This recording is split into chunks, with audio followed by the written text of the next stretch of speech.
యేసయ్యా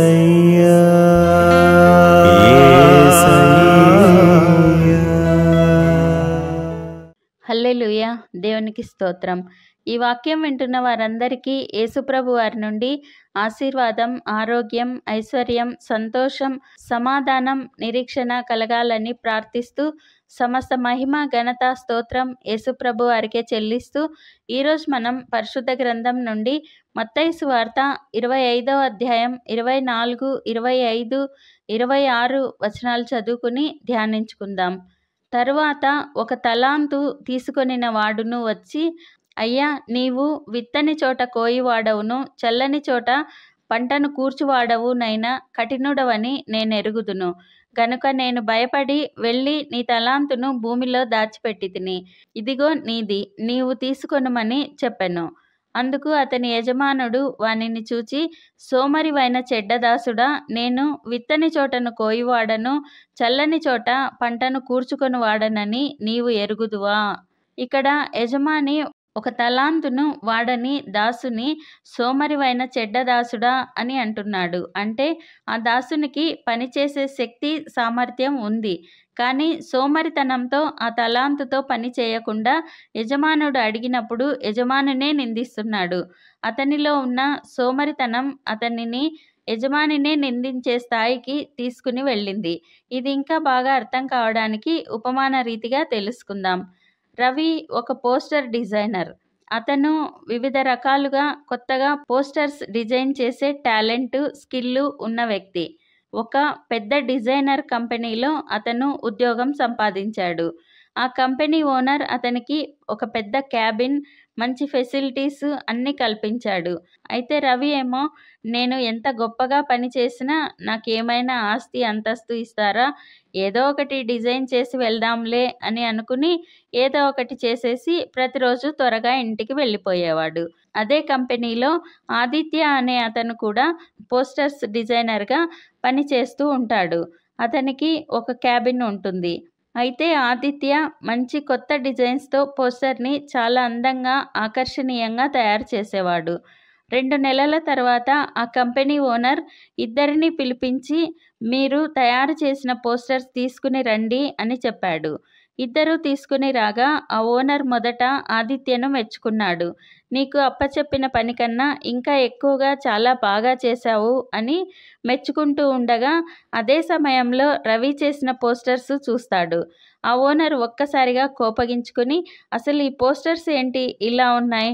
కొంచెం కూడా కొత్తగా లేదు, ఎందుకు అలా చేశావు అని అడగగా, రవి, నేను ఎంత గొప్పగా చేసినా మీరేమైనా నాకు ఇల్లు కట్టిస్తారా? లేకుంటే ఆస్తి ఇస్తారా? మీరు ఏమి అంత మంచివాళ్ళు కాదు అంటూ దురుసుగా బదులిస్తాడు. అప్పుడు ఆ ఓనర్ రవిని ఉద్యోగంలో నుండి తీసేసి ఆదిత్యకు ప్రమోషన్ ఇచ్చి అనేక మంది పైన అధికారిగా నియమిస్తారు. మత్తయి సువార్త 25వ అధ్యాయం 28, 29 వచనాల్లో, ఆ తలాంతును వాని యొద్ద నుండి తీసివేసి 10 తలాంతులు గలవానికి ఇయ్యుడి. కలిగిన ప్రతి వానికి ఇయ్యబడును, అతనికి సమృద్ధి కలుగును. లేని వాని యొద్ద నుండి వానికి కలిగినదియు తీసివేయబడును. దేవుడు మనకిచ్చిన టాలెంట్, స్కిల్, డబ్బు, సమయం ఇలా అన్నింటిలో మనము ఆయనకు నమ్మకంగా ఉంటూ పని చేస్తే ఆయన ఖచ్చితంగా మనకు అభివృద్ధి కలుగజేస్తారు. కానీ మనం ఏమీ చేయకుండా దేవుడు నాకు ఏమీ ఇయ్యలేదు అంటే అది సోమరితనం అని యేసుప్రభు వారు తెలియజేస్తున్నారు. మనం తెలుసుకున్న ఉపమానంలో కూడా రవి పని సరిగ్గా చేయకుండా ఓనర్ కారణం అడిగితే ఓనర్నే నిందించి దురుసుగా ప్రవర్తించాడు. ఆదిత్య సరిగ్గా ఇంకా ఎక్కువగా ఇంట్రెస్ట్తో పని చేయటం వలన ఓనర్ మెప్పును, అలాగే ప్రమోషన్ను కూడా పొందాడు. కాబట్టి మనం కూడా దేవుడు మనకిచ్చిన వాటిలో ఆయనకు నమ్మకంగా ఉంటే ఆయన ఫలితాన్ని ఇస్తారు, అభివృద్ధి చేస్తారు అని నమ్ముతూ ముందుకు సాగాలి. లేకుంటే అది సోమరితనం. దానివల్ల మనము ఆయననే నిందించే ప్రమాదం ఉంది అని తెలియచేస్తున్నారు. ప్రార్థన చేసుకుందాం. ప్రభువా, దేవా, సర్వాధికారి తండ్రి, మీ పరిశుద్ధ పాదాలకు వందనాలు, స్తుతులు, స్తోత్రాలు నాయనా. మీరు మా జీవితాల్లో జరిగించిన మేళ్ళన్నింటికీ వందనాలయ్యా. మీరు మాకు ఇచ్చిన వాటిలో మీకు నమ్మకంగా ఉండాలి, మీరు ఖచ్చితంగా మంచి ఫలితాన్ని ఇస్తారు అని తెలియజేస్తున్నందుకు వందనాలు తండ్రి. మేము ఎప్పుడు కూడా సోమరితనాన్ని చూపకుండా మీరు మాకు ఇచ్చిన శక్తి సామర్థ్యాలతో పనిచేసేందుకు సహాయం చేయండి. ఈ ప్రార్థనలో పాల్గొంటున్న వారికి వారు చేస్తున్న పనుల్లో గొప్ప ఫలితాన్ని దయచేయండి. వారిని గొప్పగా అభివృద్ధి పరిచి ఉన్నత స్థితిలో నిలపండి.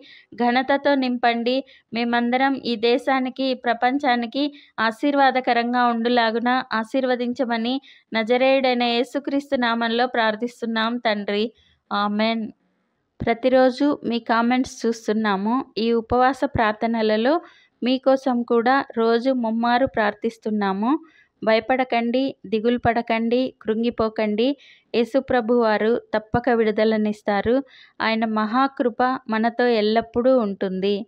Amen. Thank you Jesus. God bless you. మేము మా ఛానల్లో అందించిన ఇతర వీడియోలను కూడా తప్పకుండా చూసి మీ మిత్రులకు షేర్ చేయగలరు. ఇప్పటి వరకు మా ఛానల్ సబ్స్క్రైబ్ చేయకుంటే వెంటనే సబ్స్క్రైబ్ చేసి కొత్త వీడియోల నోటిఫికేషన్స్ కోసం సబ్స్క్రైబ్ బటన్ పక్కనే ఉన్న బెల్ గుర్తును క్లిక్ చేయండి. అందరికీ వందనాలు. ఒక బిడ్డను అనుగ్రహించమని హన్నా కన్నీటితో దేవుని వేడుకుంది. బిడ్డను పొందుకుంది. ఆ తరువాత కూడా దేవుని ఎడల మరింత విశ్వాసంతో, కృతజ్ఞతతో జీవించింది. పొందుకోవాలి అని చేసే ప్రార్థనలో ఎంత నమ్మిక కలిగి ఉంటామో, దేవుడు మనకు కావలసినది ఇచ్చిన తర్వాత కూడా అంతే కృతజ్ఞతతో దేవుని ఎడల విధేయులమై జీవించాలి.